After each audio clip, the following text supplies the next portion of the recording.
अस्सलाम वालेकुम जी। आज हमने बात करनी है डिलीरियम पे। डिलीरियम बहुत एक इम्पॉर्टेंट टॉपिक है साइकोलॉजी का। इसके ऊपर बेशुमार रिसर्चर्स ने अपनी थेरेप्यूटिक इंटरवेंशन टेक्निक्स इन्वेंट की हैं और इसके ऊपर बात की है। डिस्कशन बहुत ज़्यादा है इस पे, क्योंकि बेसिकली इसकी इम्पोर्टेंस काफ़ी हद तक ज़्यादा है। एक इंसान जो सोच समझने की सलाहियत रखता है वो इसकी वजह से क्या होता है कि वो अपने आप को पहचानने के भी काबिल नहीं रहता। तो हम शुरू करते हैं अपना टॉपिक। सबसे पहले इसकी डेफिनेशन जो है care encyclopedia of mental health के मुताबिक वो समझ लेते हैं कि है क्या। उनके मुताबिक डिलीरियम एक मेंटल कंडीशन है। कुछ इसके उन्होंने करेक्टराइज्ड फीचर्स बताए हैं जिसमें डिसोरिएंटेशन, कन्फ्यूजन, अनकंट्रोल्ड इमेजिनेशन आ जाती है, रिड्यूस्ड एबिलिटी हो जाती है हमारी फोकस रखने की, फिर हम अटेंशन प्रोवाइड नहीं कर सकते किसी भी चीज़ को, और लास्टली ये होता है कि हम रियलिटी का जो परसेप्शन है हमारा वो ख़राब हो जाता है, क्योंकि हम इल्यूजन, डिल्यूजन से, हेलुसिनेशन से ऑक्यूपाई हो जाते हैं। कप्लान ने भी इसकी डेफिनेशन प्रोवाइड की है जिसके मुताबिक कॉग्निटिव इम्पेयरमेंट्स हो जाती हैं और हमारी जो एबिलिटी है अटेंड इन्फॉर्मेशन करने की वो डिस्टर्ब हो जाती है।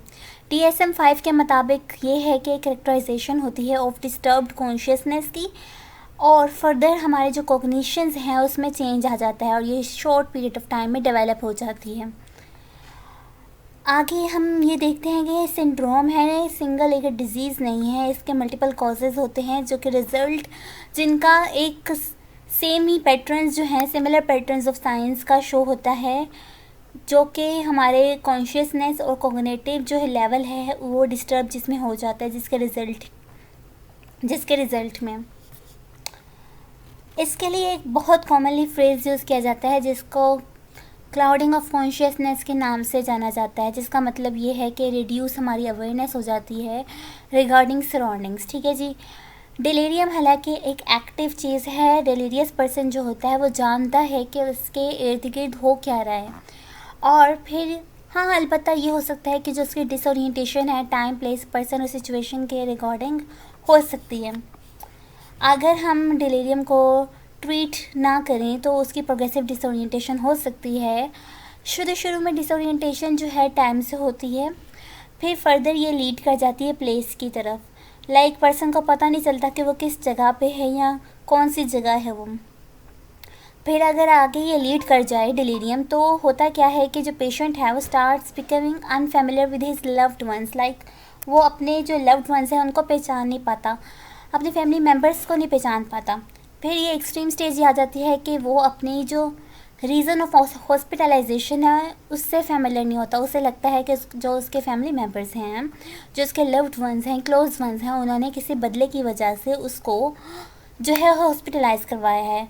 मोरल ये होता है कि जो उसकी ट्रू रीज़न है हॉस्पिटलाइजेशन की वो उसको पहचान नहीं पाता। डायग्नोसिस की अगर बात की जाए तो डिलीरियम की डायग्नोसिस के अंदर डिसोरिएंटेशन और मेमोरी लॉस को बहुत एसेंशियल समझा जाता है, लेकिन ऐसा नहीं है। इसके अगर हमने करेक्ट डायग्नोसिस करनी है तो हमें दो चीज़ें में जो है फोकस में रखनी पड़ती है। एक तो इसकी जो अटेंशन की एबिलिटी है, और सेकंड के जो फोकस की एबिलिटी है। इसको अगर हम मद्देनज़र रखें तो करेक्ट डायग्नोसिस दे सकते हैं।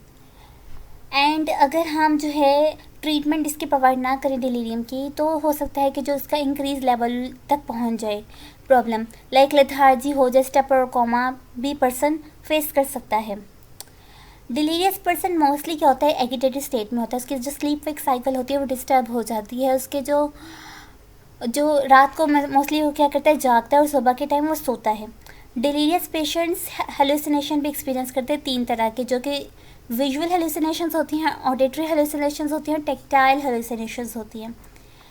अगर हम देखें कि एक्सट्रीम क्या है डिलीरियम की, तो ये हो सकता है कि जो सिंपल कन्फ्यूजन से लीड कर जाए एंग्शियस, एगिटेटेड और हाइपर एक्टिव स्टेज की तरफ जानिब। डिलीरियम की क्विक असेसमेंट बहुत ज़रूरी है, क्योंकि इसकी वजह से इंसान डेथ की जानिब भी जा सकता है। तो हमें चाहिए कि हम क्विक असेसमेंट करें, उसके जो सिम्टम्स हैं उसको जान सकें, ताकि असेसमेंट जल्दी हो और उसकी ट्रीटमेंट हम प्रोवाइड कर सकें क्लाइंट को। तो इसी से रिलेटेड कुछ सिम्टम्स एंड फीचर्स है डिलीरियम के, जिसमें सबसे पहले आ जाता है कि अलर्टनेस के अंदर चेंज आ जाता है, फीलिंग, उसकी परसेप्शन जो है वो चेंज हो जाती है, लेवल ऑफ कॉन्शियसनेस और अवेयरनेस जो है वो बदल जाता है। मूवमेंट जो है वो तेज़ भी हो सकती है और स्लो भी हो सकती है, हाइपर एक्टिव भी हो सकता है और स्लो मूव भी कर सकता है। पेशेंट के स्लीप पैटर्न्स चेंज हो जाते हैं, कन्फ्यूजन रिगार्डिंग टाइम और प्लेस फेस करता है, शॉर्ट टर्म मेमोरी उसकी डिक्रीज़ हो जाती है, रिकॉल करने की एबिलिटी बदल जाती है, डिफरेंट जो इवेंट्स हैं उसको रिमेंबर करने के काबिल नहीं रहता, एंट्रोग्रेड अमनीजिया रेट्रोग्रेड अमनीजिया की प्रॉब्लम फेस कर सकता है। इसी से आगे अगर हम देखें तो अटेंशन के जो इश्यूज़ है वो फेस कर सकता है, कोई काम वो बगैर मकसद के करने स्टार्ट कर देता है, ठीक है। उसके बाद कंसंट्रेशन के अंदर प्रॉब्लम आ जाती है, उसकी थिंकिंग पैटर्न्स जो हैं वो ख़राब हो जाते हैं, इनकोहेरेंट स्पीच हो जाती है। उसके अलावा जो उसके इमोशनल पर्सनालिटी चेंजेस आने लग जाते हैं, एंगर का शिकार हो जाता है, agitation, anxiety, apathy, depression, euphoria, irritability, incontinence जैसी प्रॉब्लम्स फेस करने लग जाते हैं।